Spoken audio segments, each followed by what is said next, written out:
வேளாண் பெருமக்களுக்கு வணக்கம். வேளாண் பெருமக்களை, இன்றைய வேளாண் நேரலை நிகழ்ச்சியில் கன்னியாகுமரி மாவட்டத்தில் தோட்டக்கலைத்துறை செயல்பாடுகள் குறித்த பல்வேறு தகவல்களை தெரிந்து கொள்ள இருக்கிறோம். ஒரு காலத்தில் குமரி மாவட்டத்தில் நெல்பயிர் சாகுபடி பரப்பு கூடியிருந்த நிலையில் அந்த பரப்பானது தோட்டக்கலை பயிர்களின் வருகையால் குறைந்து இன்று தோட்டக்கலை பயிர்களின் பரப்பளவு அதிக அளவில் காணப்படுகிறது.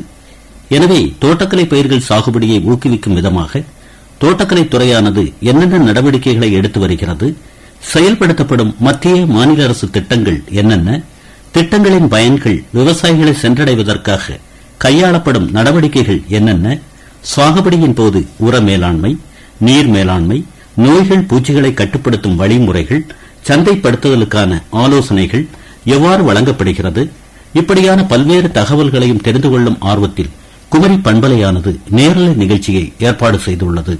தோட்டக்கலைத்துறை சம்பந்தப்பட்ட நமது கேள்விகளுக்கு பதில் தருவதற்காக தற்போது நமது நிலையத்தில் எனக்கு முன்பாக ஆர்வமுடன் காத்துக் கொண்டிருக்கிறார் கன்னியாகுமரி மாவட்ட தோட்டக்கலைத்துறை துணை இயக்குநர் KV நக்கீரன் அவர்கள். இப்போது அவர்களிடம் பேசுவோம். வணக்கம். வணக்கம் ஐயா. அனைத்து விவசாய பெருமக்களுக்கும் தோட்டக்கலை சட்டத்தின் சார்பில் வணக்கம். பொதுவா தோட்டக்கலை பயிர்கள் அப்படிங்கும் போது என்னென்ன மாதிரியான பயிர்களை சார் குறிப்பிடுறோம்? ஐயா, காய்கறிகள், பழங்கள், மலர்கள், நறுமண பயிர்கள் மற்றும் மலைத்தோட்ட பயிர்கள் எல்லாம் தோட்டக்கலை பயிர் சார்ந்ததுங்க. சரி, பொதுவா இப்ப என்ன ஒரு பேச்சு இருக்குது அப்படின்னா, நெல் சாகுபடியை பொறுத்த அளவில் பரப்பளவு அப்படிங்கிறது குறைஞ்சிட்டு இருக்குதாட்டும், தோட்டக்கலை பயிர்கள் பரப்பளவு குமரி மாவட்டத்தில் அதிகரிச்சிட்டு இருக்கிறது மாதிரி ஒரு பேச்சு இருக்குது. உண்மை தகவல் என்ன? இது நிச்சயமான உண்மைங்க. இப்பொழுது கன்னியாகுமரி மாவட்டத்தில் 65,403 ஹெக்டேர் பரப்பளவில் தோட்டக்கலை பயிர்கள் சாகுபடி செய்யப்பட்டுள்ளது. இதுல மலைத்தோட்ட பயிர்களான ரப்பர் மற்றும் தென்னை 55,000 ஹெக்டேர் பரப்பளவில் உள்ளது. பழங்கள் 6,764 ஹெக்டேரிலும், காய்கறிகள் 1,081 ஹெக்டேரிலும், சுவை தாளித பயிர்கள் 2,397 ஹெக்டேரிலும், மருத்துவ மூலிகை பயிர்கள் 33 ஹெக்டேரிலும், மலர்கள் 90 ஹெக்டேரிலும் பயிரிடப்பட்டு வருகிறது. சுவை தாளித பயிர்கள் அப்படின்னா வாசனை திரவிய பயிர்களா? வாசனை திரவியங்கள், உணவுக்கு நறுமணம் ஊட்டக்கூடிய பொருட்கள், லவங்கப்பட்டை, கிராம்பு, ஏலக்காய், இந்த மாதிரியான தோட்டக்கலை பயிர்கள் சாகுபடியை ஊக்கப்படுத்துறதுக்காக தோட்டக்கலைத்துறை எடுத்து வரும் நடவடிக்கைகள் அப்படின்னு ஏதாவது வாய்ப்புகள் சொல்றதுக்கு? தோட்டக்கலை பயிர் சாகுபடி ஊக்குவிக்க தமிழக அரசின் தோட்டக்கலைத்துறை பல்வேறு திட்டங்களை செயல்படுத்தி வருகிறது. இத்திட்டங்களின் முக்கிய நோக்கங்கள் தோட்டக்கலை பயிர்களின் பரப்பளவை அதிகரித்து உற்பத்தியினை இரட்டிப்பாக்குவது, விவசாயிகளின் வருமானத்தை 3 மடங்காக உயர்த்துவது மற்றும் கிராமப்புற வேலைவாய்ப்புகளை உருவாக்குவதாகும். இதற்காக பல்வேறு திட்டங்கள் நடைமுறைப்படுத்தப்பட்டு வருகிறது. புதிய புதிய யுக்திகளை கையாளணும், விவசாயிகளை ஒரு வல்லுநராக்கணும் அப்படிங்கிற அடிப்படையில் பயிற்சிகள், கண்டுணர் சுற்றுலா, அந்த மாதிரியான நடவடிக்கைகள்ல தோட்டக்கலைத்துறையினுடைய பங்கு என்ன? விவசாயிகளை பொறுத்தளவை கேட்பதை விட பார்ப்பது சால சிறந்தது என்று நினைப்பார்கள். எனவே வெளி மாநில சுற்றுலா, உள்மாநில சுற்றுலா போன்றவை குமரி மாவட்டத்திலிருந்து செய்யப்பட்டு வருகிறது. இதற்காக IIHR பெங்களூர், தஞ்சாவூர், திருவனந்தபுரம் போன்ற இடங்களுக்கு விவசாயிகளை நேரடியாக அழைத்து செய்யப்பட்டு அவர்கள் முன்னோடி விவசாயிகளை நேரடியாக பார்த்து கண்டுணர்ந்து அந்த தொழில்நுட்பங்களை தங்களது வயலில் ஏற்படுத்துவதற்கான வழிமுறை செய்யப்பட்டுள்ளது. தோட்டக்கலைத்துறையில் செயல்படுத்தப்படும் மத்திய மாநில அரசு திட்டங்கள் என்னென்ன? தோட்டக்கலை துறையை பொறுத்தவரை தேசிய தோட்டக்கலை இயக்கம், பிரதம மந்திரியின் துளிநீரில் அதிக மகசூல் பாசன திட்டம் இல்லையா? பிரதம மந்திரி நுண்ணீர் பாசன திட்டம், அதில் துளிநீரில் அதிக மகசூல் என்ற இனத்தின் கீழ் செய்யப்படுகிறது.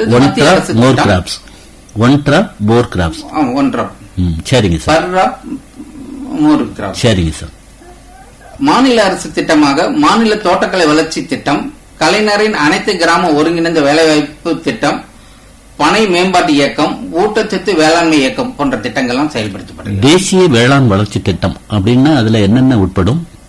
தேசிய வேளாண் வளர்ச்சி திட்டத்தில் விதை முதல் அறுவடை பின் சேர்த்து வரை இருக்கக்கூடிய அனைத்து இனங்களுக்கான பொருட்கள்லாம் நம்ம மானியத்திலும் கண்டுணர் சுற்றுலா மூலமாகவும் வழங்கப்படுகிறது. சரிங்க சார், இப்ப நம்ம நிகழ்ச்சியில் லட்சக்கணக்கான மக்கள் கேட்டிருப்பாங்க. அதுல தோட்டக்கலை பயிர்கள் ஆர்வமுள்ள ஈடுபாடுள்ள விவசாயிகள் கேட்டிருப்பாங்க, இளைஞர்களும் கூட கேட்டிருப்பாங்க. நம்ம ஒரு தொழிலதிபர் ஆகலாம் அல்லது தோட்டக்கலை பயிர்கள் சம்பந்தமா நம்ம ஒரு உத்வேகமான நிலையில வருவாயை பார்க்கலாம் அப்படின்னு நினைக்கிறாங்கன்னா, அவங்க இந்த திட்டங்கள்ல பலன் அடையணும் அப்படின்னா யார் அணுகணும், எப்படி அணுகணும், என்னென்ன ஆதாரங்கள் கொண்டு போகணும்? அதிக வருமானம் பார்க்கக்கூடிய விவசாயம் என்பதே தோட்டக்கலைத்துறை தாங்க சார். அதில் குறைந்த பரப்பில் அதிக லாபத்தை அடைய முடியும். இதற்காக நீங்கள் வட்டார தோட்டக்கலை உதவி இயக்குனர் மற்றும் தோட்டக்கலை அலுவலர் இருக்கிறாங்க. அவங்கள நீங்க நேரடியாக விவசாய பெருமக்கள் நேரடியாக சந்திக்கும் பொழுது அவர்கள் தகுந்த ஆலோசனையும் திட்டத்தினுடைய பயன்களையும் எடுத்துரைப்பார்கள். சரிங்க சார், அந்த மாதிரி திட்டத்தினுடைய பயனை எடுத்து சொன்ன உடனே அந்தந்த அலுவலகத்துல போய் காத்திருக்க வேண்டிய நிலையா அல்லது வீட்டில் இருந்தபடியே சில செய்கைகளை செய்யறதன் வழி முந்துபவருக்கு முன்னுரிமை அப்படிங்கிற அடிப்படையில் கூட பலன் பெற வாய்ப்பு இருக்கா? நிச்சயமாக. உழவர் செயலி என்ற ஆப் அரசினால் அங்கீகரிக்கப்பட்டுள்ளது. இந்த செயலி மூலியமாக வீட்டில் இருந்து நம்ம தோட்டக்கலைத்துறைக்கான விண்ணப்பத்தினை செய்திட முடியும். சரி, விண்ணப்ப ஆப் பயன்பாடுகள் குறைவாக இருக்கும் மக்களுக்கு, விவசாய பெருமக்களுக்கு அவர்களுடைய நிலத்தினுடைய சிட்டா, அடங்கல், FMB, ration card, Aadhaar card, bank வங்கி புத்தகத்தினுடைய முதல் பக்க நகல், பாஸ்போர்ட் சைஸ் போட்டோ ஆகியவற்றை வட்டார தோட்டக்கலை அலுவலகத்தில் கொடுக்கும் பொழுது மூதுரிமை படிவத்தின் அடிப்படையில் அவர்களுக்கு திட்டத்தின் பயனை அடையலாம். நடைமுறையில் உள்ள திட்டம் இப்ப ஆகஸ்ட் 12ஆம் தேதி இந்த நாள்ல இருந்து இந்த நாள்லயும் கூட நடைமுறையில இருக்கு, இன்னும் கூட நாட்கள் இருக்குது அப்படின்னு ஏதாவது திட்டங்கள் பொறுத்தளவுக்கு ஊட்டச்சத்து வேளாண்மை இயக்கம் மற்றும் தோட்டக்கலை தேசிய தோட்டக்கலை இயக்கத்தின் திட்டத்தில் ப்ராசஸிங் யூனிட், அதாவது பதப்படுத்தும் நிலையம் அமைப்பதற்கு மற்ற ஏனைய திட்டங்களும் உள்ளது. இந்த வருஷத்துல திட்ட இனம் முடிவடையும் பொழுது மூதுரிமை பதிவு செய்யும் பொழுது வரும் நிதியாண்டிலேயே அவர்களுக்கு பெற வாய்ப்புண்டு. இயற்கை விவசாயம், நேச்சுரல் ஃபார்மிங் அப்படின்னு சொல்லக்கூடிய மத்திய அரசு பரவலாக்கணும் அப்படிங்கிற அடிப்படையில் திட்டங்களை உருவாக்கி செயல்படுத்துற மாதிரி கேள்விப்பட்டோம். தோட்டக்கலைத்துறையில அந்த இயற்கை விவசாயம் திட்ட செயலாக்கம் என்னமா இருக்கு? பாரம்பரிய வேளாண் வளர்ச்சி திட்டம் என்கின்ற திட்டத்தினை நம்ம தோட்டக்கலைத்துறையிலிருந்து செயல்படுத்திட்டு வரோம் சார். இந்த திட்டத்தின் கீழே இயற்கை முறைகளை பின்பற்றும் விவசாயிகளுக்கு நிதி உதவி வழங்கப்படுகிறது சார். மேலும் குழுவாக செயல்படும் விவசாயிகளுக்கு சான்றிதழ் பெறுவதற்கும், ஆர்கானிக் சர்டிபிகேட் பெறுவதற்கும், தரக்கட்டுப்பாட்டை உறுதி செய்வதற்குமான உதவிகள் வழங்கப்படுகிறது. மேலும் ஒரு தனி விவசாயிகளுக்கு ஆகிய ஏனைய திட்டங்களும் இங்கு நடைமுறைப்படுத்தும். மண்புழு உரக்கூடம் அமைத்தல், உரப்படுக்கை அமைத்தல், உயிர்ம பொருட்கள் உற்பத்தி ஆகிய அலகுகளுக்கும் நம்ம மானியம் வழங்கப்படுகிறது. சரிங்க சார், இப்ப நெல் விவசாயத்தை பொறுத்த அளவில் என்ன சொல்றாங்க அப்படின்னா, பிரதம மந்திரியினுடைய பயிர் காப்பீட்டு திட்டம் அப்படிங்கிறது ஜூலை 31 நிறைவடையது மாதிரி இருந்தாலும் கூட வரக்கூடிய 14ஆம் தேதி வரை நீட்டிக்கப்பட்டுள்ளது மாதிரியான ஒரு கருத்து நிலவுத. அதே மாதிரி தோட்டக்கலை பயிர்களுக்கு பிரதம மந்திரியின் பயிர் காப்பீட்டு திட்டம் செயல்படுத்தப்படுதா? கடைசி நாள் எப்போ சார்? இப்ப வாழை மற்றும் மரவள்ளி பயிர்களுக்கு நம்ம தோட்டக்கலைத்துறை மூலமாக பயிர் காப்பீடு செய்யலாம். இதற்கு செப்டம்பர் 16ஆம் தேதி கடைசி நாளாகும். அதுக்குள்ள அறிவுறுத்தல்கள் வழங்கப்பட்டது. இதுல பாத்தீங்கன்னா வாழை விவசாயிகள் ஒரு ஏக்கருக்கு 4480 பிரீமியமாக செலுத்தும் பொழுது 89,600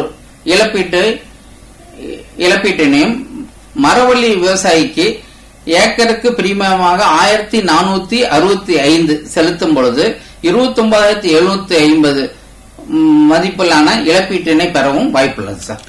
சரி சார், நுண்ணீர் பாசன திட்டம், அதாவது சொட்டு நீர் பாசன திட்டம் அப்படிங்கிற அடிப்படையில் என்ன மாதிரி ஒரு நடவடிக்கையில தோட்டக்கலைத்துறையில பரவலாக்கப்படுது?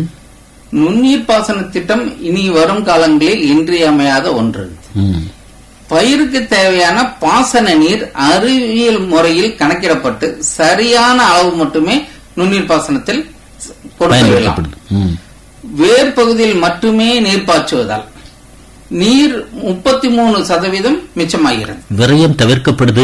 விரயம் தவிர்க்கப்படுகிறது, 33% மிச்சப்படுத்தப்படுகிறது. மேலும் களைச்செடிகள் மற்றும் கட்டுப்படுத்தப்படுகிறது. நீர் மற்றும் உரச்சத்து நேரடியாக செடிகளுக்கு வழங்குகிறது.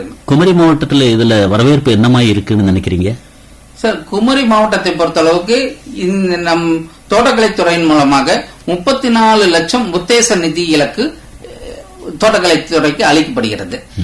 எனவே அவர்கள் ரப்பர் மற்றும் காய்கறி பயிர்களுக்கு செய்யும் பொழுது 100 சிறு மற்றும் குறு விவசாயிகளுக்கு 100% மானியத்தினை தமிழக அரசால் வழங்கப்படுகிறது.